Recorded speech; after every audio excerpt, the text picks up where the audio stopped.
Quelque part sur cette planète, il existe une machine capable de traverser un village entier, de se faufiler entre les maisons centenaires, sans qu'un seul mur ne tremble.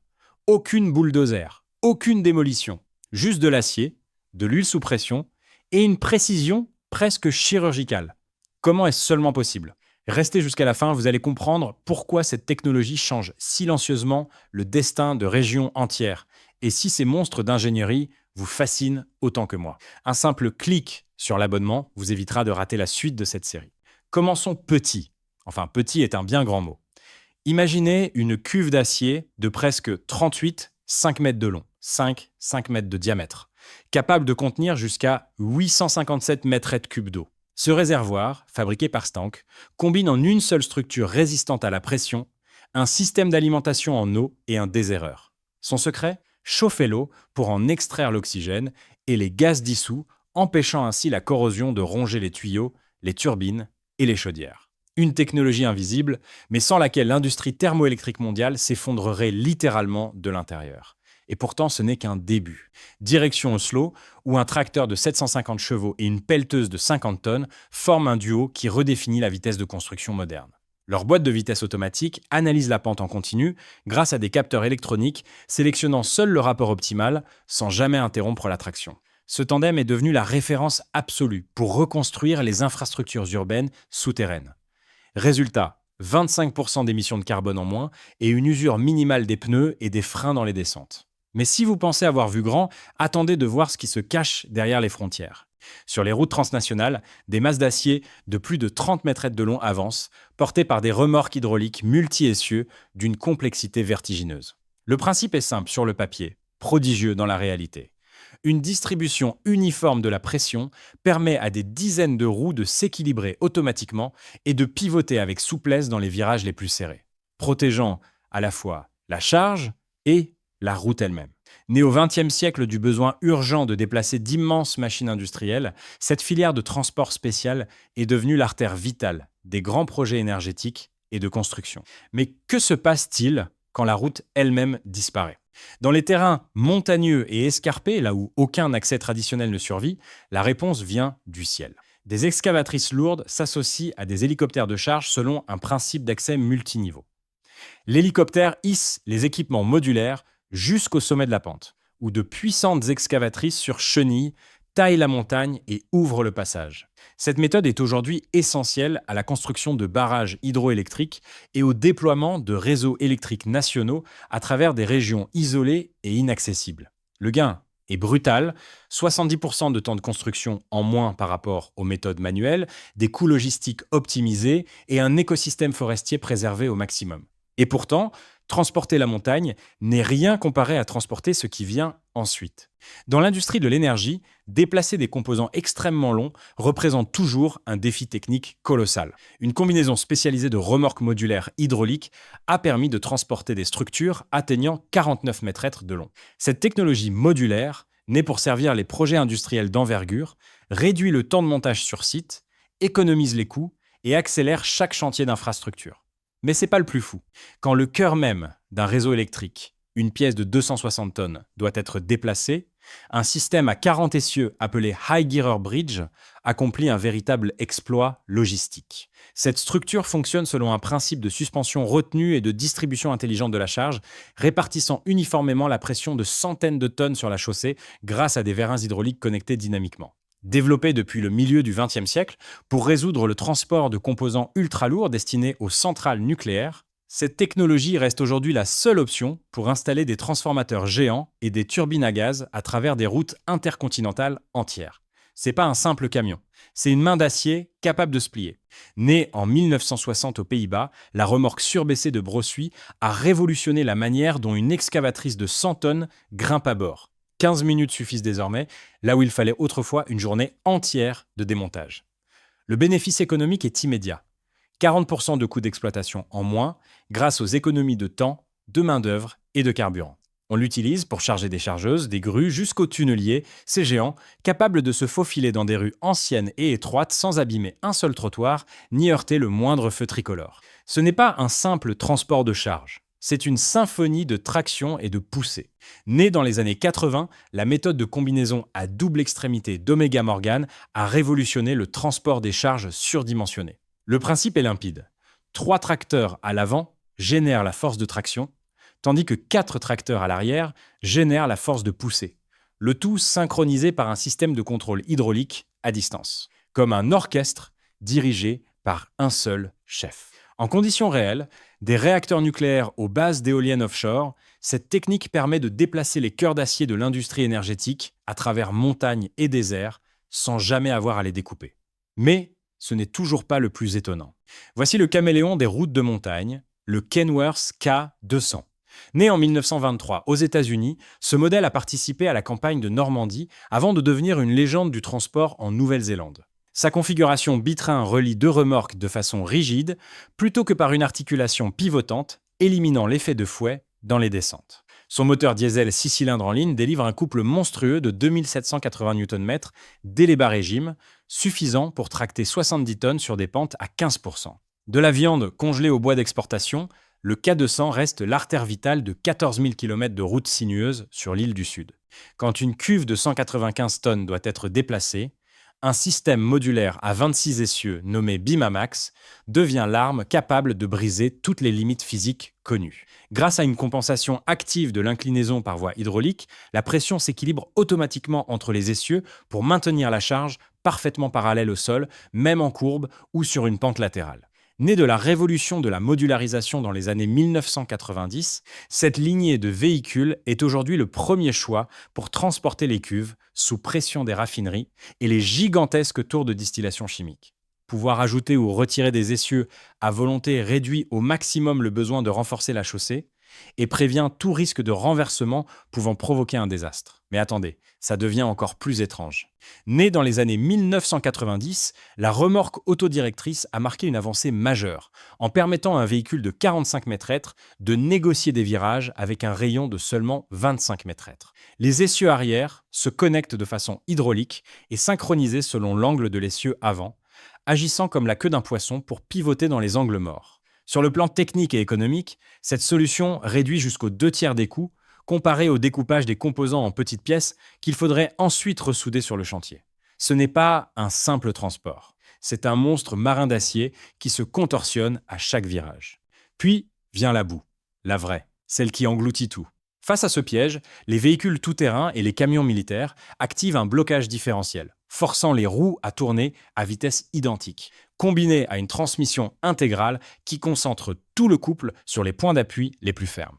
Le châssis surélevé protège l'arbre de transmission contre les chocs, réduisant de 40% le risque de panne mécanique et garantissant que la chaîne logistique ne s'interrompe jamais, même dans les pires conditions de terrain.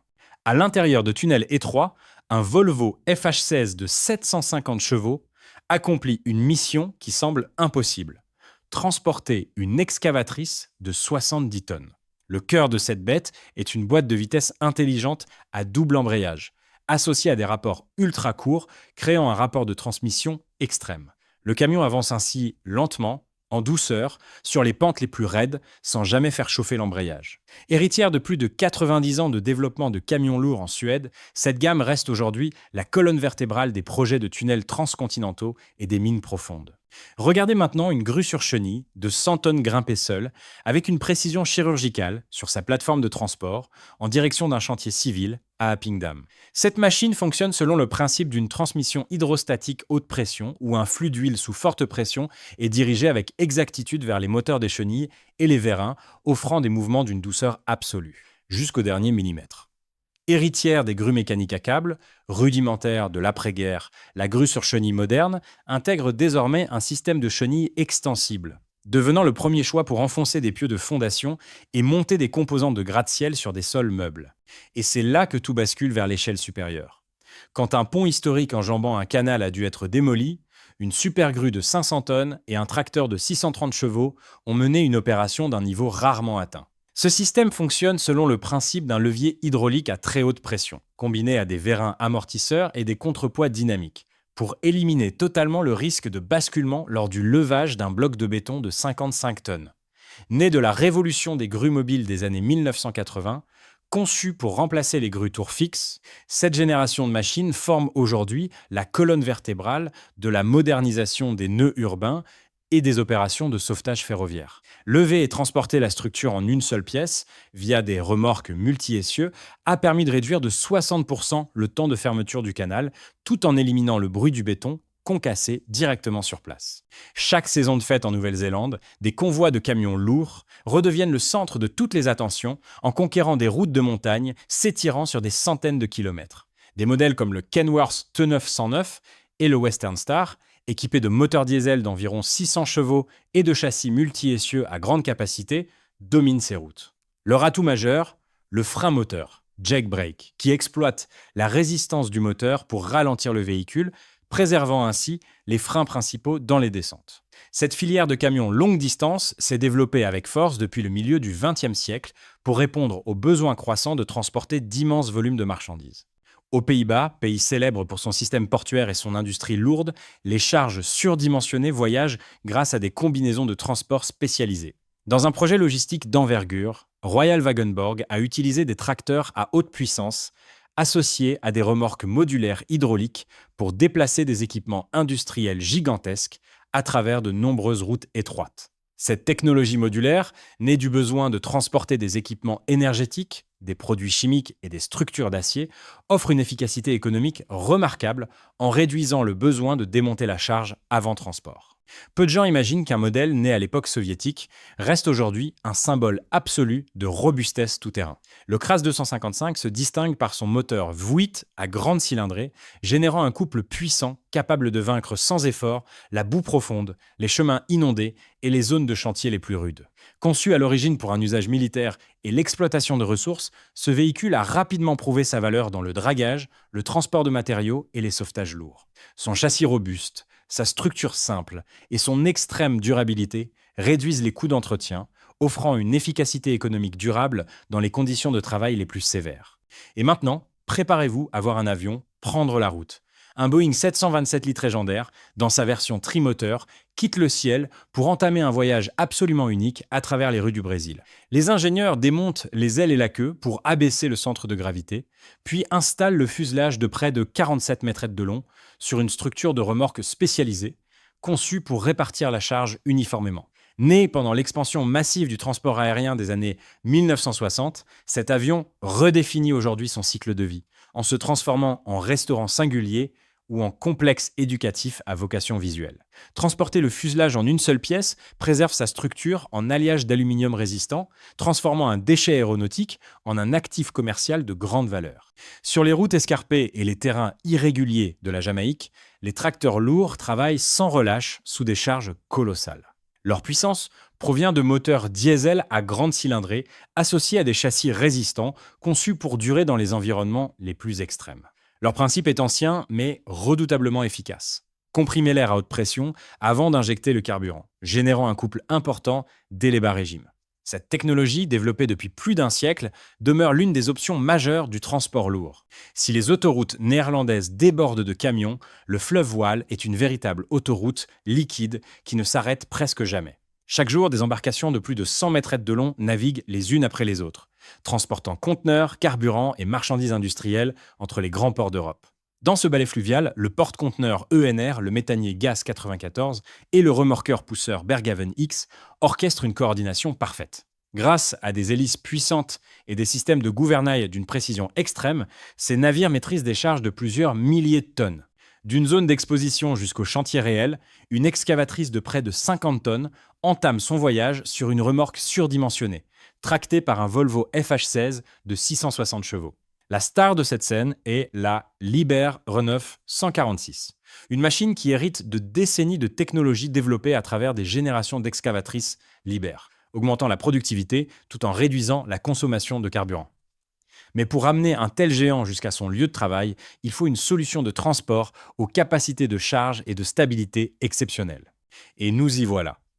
La réponse à la question du début. Ce n'est pas un simple transport de charge, c'est une véritable chirurgie cardiovasculaire pour le réseau électrique des Pays-Bas. Née dans les années 1970, la technique de transport des transformateurs surdimensionnés a évolué du traînage rudimentaire jusqu'au contrôle hydraulique synchronisé par GPS. Un seul trajet de 8 heures permet d'économiser le coût de construction d'une nouvelle sous-station et remplace des mois entiers de coupures électriques sur toute une région. Ces applications réelles sont innombrables. Des transformateurs nucléaires aux bases de plateformes de forage jusqu'aux réacteurs eux-mêmes, tout peut désormais traverser des villages entiers sans qu'une seule maison ne soit démolie. Voilà comment ce cœur d'acier ne roule pas. Il se glisse, rue après rue, à travers le tissu même de la vie quotidienne. Il reste pourtant un dernier géant, plus discret mais tout aussi impressionnant.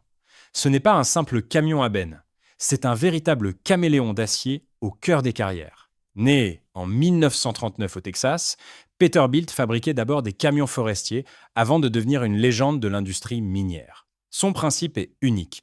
La benne se lève et s'abaisse grâce à deux vérins hydrauliques disposés en V, permettant un déchargement rapide sans jamais basculer sur le côté. Une avancée de sécurité largement supérieure à l'ancien modèle à vérin central unique. Son usage dépasse largement l'ardoise. On le retrouve dans la construction de tunnels, de barrages hydroélectriques et dans le transport de minerais à travers le désert. Chaque Peterbilt peut travailler 20 années durant, dans la poussière et la roche, avec une résistance aussi solide que son propre nom. Et si ces géants d'acier vous ont donné le vertige, dites-moi en commentaire lequel vous a le plus impressionné et retrouvez-moi dans la prochaine vidéo pour découvrir d'autres machines qui redéfinissent les limites du possible.